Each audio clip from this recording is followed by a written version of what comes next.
Bom, aí chega a adolescência, e a adolescência é essa explosão, tudo pelos ares. Me lembra muito um livro do Charles Melman, que chama-se O Homem Sem Gravidade, para falar desse homem contemporâneo, né? Essa coisa sem gravidade, flutuando, e tudo ali, né? E essa ideia da adolescência onde ele tem que se reconstruir. É uma nova edição dele mesmo. E essa adolescência, ela tem algumas características que precisam ser percebidas. Por favor. A primeira é que é um labirinto, mais uma vez, um pouco solitário, que ele tem que se reconstruir. Por que se reconstruir? Porque ele reedita uma série de questões psíquicas que vão conformar o adulto que ele vai ser. Então, é um tempo extremamente importante de reconstrução da sua identidade, de quem ele é. Para fazer isso, ele fica muito ligado à exterioridade e aos pares. Então, essa imagem, ele bota uma cabeça para cada situação, certo? Então, como os pares, ele nega os pais, ou seja, os pais passam a ser segundo plano, e ele reafirma-se nos pares. Os pares são determinantes do seu comportamento. Então, ele fica muito devotado a fazer parte dessa imagem que os pares significam. E por isso eles mudam tanto. Por isso esse corpo é um corpo que está imageticamente tão transformado. Não é assim os adolescentes? Então, eles vão mudando o tempo inteiro. Por quê? Porque eles estão desesperados tentando se identificar com aqueles que vão lhe dar insumos de transformação dele naquilo que ele vai se conformar. Então, os pares têm uma importância crucial. Bom, o grande problema é que o adolescente contemporâneo ele virou o rei do nosso tempo. Então, a adolescência não é mais dos 14 aos 18, ela começa aos 9 até os 39, só isso já é um problemão para resolver. E ele é a representação de tudo que nós queremos ser. Há um vídeo na internet chamado Todos Queremos Ser Jovens. Assistam esse vídeo, é muito interessante. E, na verdade, é isso mesmo. Todo mundo quer ser jovem. Envelhecer na nossa cultura é um demérito. Né? Uma vez uma pessoa me disse, não corte o seu cabelo assim, porque aparecem muito os cabelos brancos. Eu falei, mas eu não tenho como lutar contra eles. Eu estou ficando velho, os cabelos brancos aparecem, faz parte, é isso. Mas isso é um mal-estar muito grande. É um desconforto. Envelhecer para a sociedade contemporânea é muito complicado. E aí, o que a gente faz? O adolescente vira o nosso herói. Como é que ele é o nosso herói? Ele é o resgate do nosso hedonismo. Todos nessa sala gostariam de ser adolescentes, porque ele pode tudo e não deve nada. Mas não é bem assim. Transformar o adolescente num rei é negar que ele ainda precisa da referência adulta. Ele precisa, mesmo que seja para negar. Mas se ele cresce na adolescência, sem parâmetros, sem baliza, ele está em risco. Como? Imagine um ringue de boxe. Imagine o sujeito no meio, adolescente. O que ele faz? Ele testa os limites da corda. Até ele achar um lugar nesse ringue que é o lugar dele. Aí ele virou adulto. Se essa corda ela é dura demais, a primeira pancada que ele der, ele desiste. Então ele vai ficar hipoativo, vai ficar inseguro, não vai lá. Se essa corda é elástica demais, ele cai. Ele também se machuca, também não vai. Então ela tem que ser firme o suficiente para sustentar e elástica o suficiente para não machucar. A corda somos nós. Longe o suficiente para deixar ele ir e perto o suficiente para dizer, ó, por aqui, por ali, ó, cuidado, ó a luz aqui, ó, lá, vá por ali, na saída é ali. Você vai dando as coordenadas. Obviamente que falando assim parece super fácil. E se fosse um pouco mais fácil, escreveriam um livro, Como Criar Adolescentes Felizes, vocês comprariam, estaríamos todos alegres. Né? Mas isso não vai existir. Criar filho é uma coisa imprecisa, sempre com dor e com algumas alegrias, sempre difícil, sempre tenso, não tem jeito. Então eu não estou aqui para sedar a angústia de vocês. Eu entendo a angústia de vocês também, eu as tenho, estamos juntos, não sei o que fazer, vocês também não sabem. E é assim que a gente vai, aprendendo com os filhos. Não tem outra forma. O pai que não é aprendente, ele não pode ser ensinante. O pai que não aprende com aquele filho, não pode ensinar. Então, não há constrangimento nenhum em dizer a esse filho, meu filho, eu não sei sobre isso agora. Eu vou pensar. Eu não sei o que pensar sobre isso. Depois a gente conversa. Não tem que dar resposta na hora. Se você não sabe, vai pensar, vai refletir, depois chame ele, troca uma ideia. Os filhos começam a perceber na adolescência que os pais são incompletos. Os filhos começam a perceber que aquele pai mitificado, aquela mãe mitificada, ela não existe. E por isso ele nega. E é bom que isso aconteça, senão ele nunca vai virar adulto. Então, uma certa crise entre os seus pais e seus filhos adolescentes é saudável, porque isso é que vai fazer com que ele caminhe.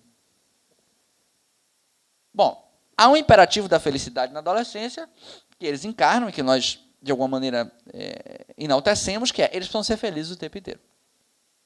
existe um tédio inerente a eles, né? Eles precisam de um superlativo de experiência para ter prazer, e isso tem explicações, desde explicações químicas até sociais e comportamentais, e nós ficamos, às vezes, excessivamente constrangidos com um certo tédio, um certo entristecimento na adolescência. Essa felicidade o tempo inteiro é insuportável. Aliás, o Contar do Caligares fala, quem quer ter uma vida infeliz, ou feliz, é mais infeliz. O melhor é ter uma vida interessante. A vida interessante implica dizer que nós vamos ter momentos tristes, alegres, felizes, e vamos viver todas as emoções da vida. A vida feliz é uma vida sedada, e a vida sedada não é uma vida boa. Então, a vida do nosso filho vai ser uma vida cheia de altos e baixos, e nós estamos aqui para sustentar isso. Não pode ser baixo demais, senão a gente tem que ajudar, e também não pode ser eufórico demais. Tem que ter ali um lá e cá, que a gente não sabe exatamente como é que vai acontecer, mas a gente precisa se descomprometer a prioristicamente com o imperativo da felicidade que ele tem que representar. Né? Ele não precisa ser feliz sempre. Ele pode lidar com algumas adversidades, porque isso faz parte da sua construção. Uma outra ideia que o adolescente tem muito é uma vida sob medida. Né? Então, eles não querem mais roupa de loja de departamento, né? Eles querem alta costura. Eles querem uma vida feita para eles. Né? E isso é a ideia que a sociedade contemporânea nos vende. Né? Tem um livro muito bom chamado O Paradoxo da Escolha. Acho que é isso, O Paradoxo da Escolha. Quanto a gente? Todos eram aqui, todos eram iguais, tinham 2 lavagens, mudava a marca. Se a marca era uma marca mais cara, era mais cara. Se era do apartamento, era mais barato. Mas era a mesma calça. Você vai hoje, você tem a medida da perna, a medida não sei o quê, a medida da coxa, a medida não sei o quê. São 18 variáveis cruzadas no Excel, saem 8 planilhas, aí você consegue comprar uma calça. Um inferno. Um inferno. Porque essa ideia da vida sob medida é a ideia de que eu posso sempre ter uma experiência que me preencha mais do que eu imagino. É o que faz com que esses adolescentes fiquem comprometidos não com a experiência, mas com o superlativo da experiência. É o que faz com que eles liguem a TV por assinatura, assistam um canal, 10 segundos depois eles estão em outro, em outro, em outro, em outro. Por quê? Porque aquele canal está bom, mas o próximo pode ser melhor, o outro pode ser melhor, e o outro pode ser melhor, e melhor, e melhor. A experiência não basta, eu preciso ter o superlativo da experiência. De tanto buscar esse superlativo, eu assisto 100 canais em 10 segundos e não me detenho a nada. E esse é um risco. Né?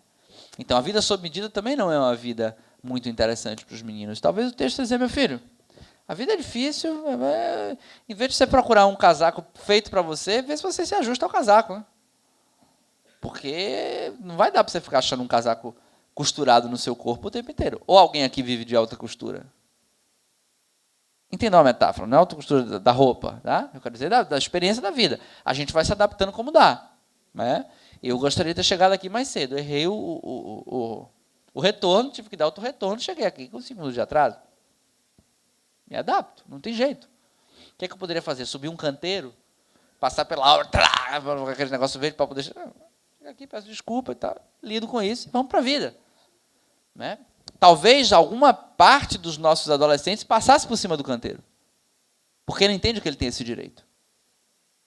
Porque ele entende que se ele quer chegar no horário, ele errou, ele tem esse direito. Ou seja, existe uma heteronomia contrária à autonomia no discurso adolescente hoje, muito mais hiperinflada do que nós já vimos. O adolescente ele tem uma dificuldade de autonomia muito grande, de se responsabilizar por aquilo que é dele. E isso, boa parte, é responsabilidade nossa. Isso cria uma falsa ideia de moralidade, quer dizer, a ideia de que é uma moralidade sob medida também, né? Então, assim, é para o outro, mas não é para mim. Sabe como é? Então, assim, eu respeito a dificuldade de locomoção, mas eu estaciono meu carro na vaga de deficiente físico. Sabe? Eu sei que isso existe, mas não para mim. E isso é muito complicado para o adolescente, porque se ele está testando isso, se ele tem pais muito flexíveis nesse patamar, ele vai ter dificuldade de vivenciar isso. Então, vocês precisam ser mais claros. Nós precisamos ser mais claros com os nossos meninos para que eles tenham balizas. Ainda que ele negue essas referências, entendem?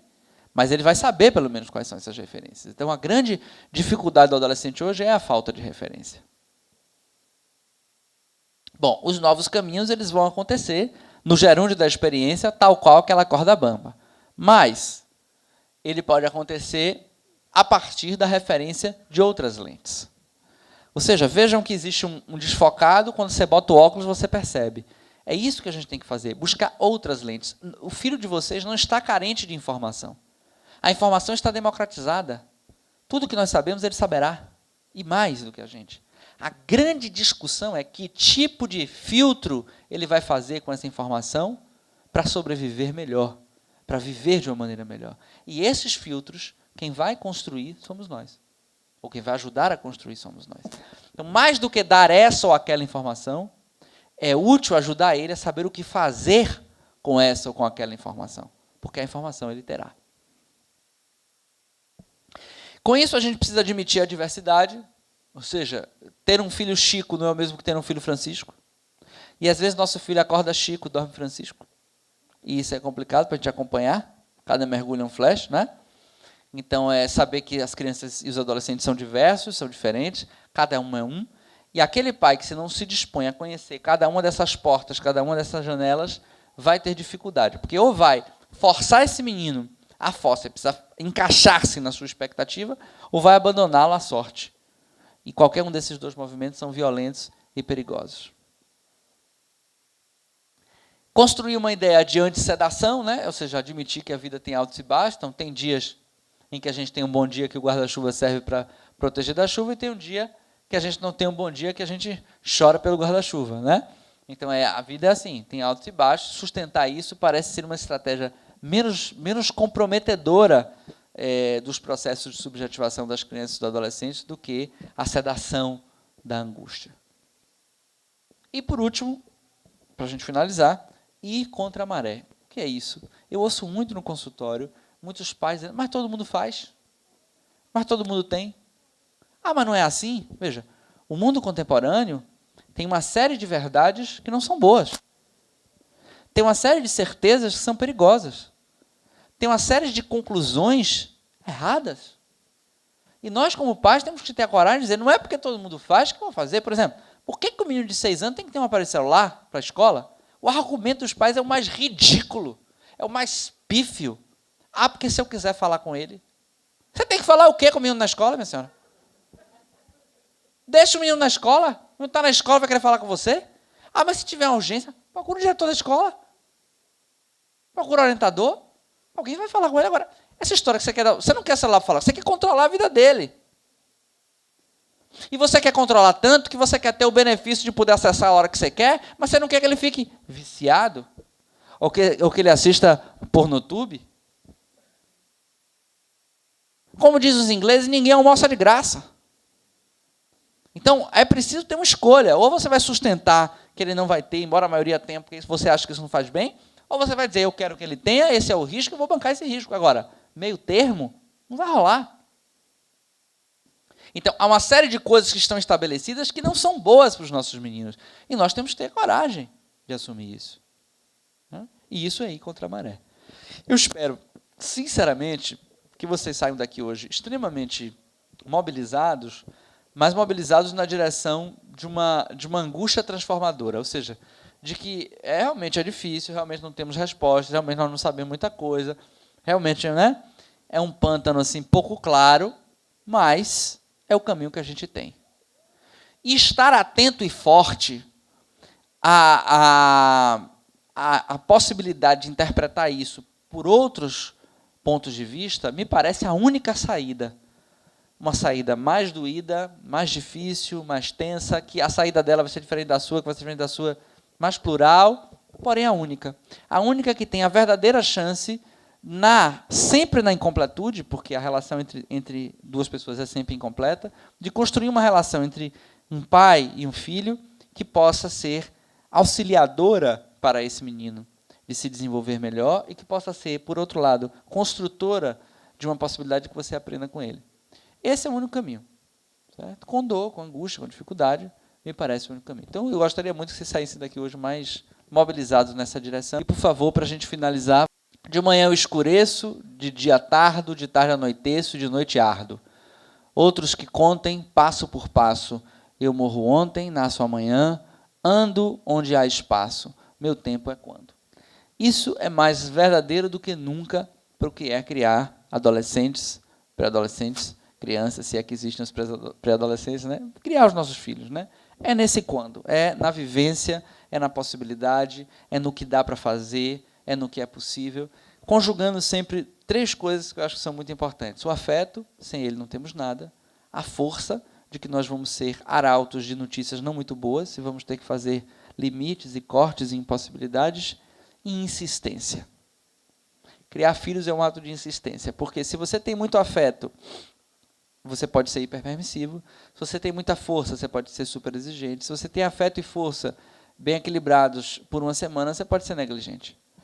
Então, é todo dia, é de manhã, é de tarde, é de noite, é insistindo, é indo, é vindo, é voltando. É assim, não tem jeito, né? É um pouco cansativo, mas é massa. É bem divertido, é bem interessante. Porque nós também saímos dessa relação diferente do que entramos. Tá? Então, eu espero que eu tenha trazido menos respostas e mais angústias para vocês. E quem tiver a fim de partilhá-las para frente, a gente se vê pelo e-mail. Muito obrigado e até a próxima.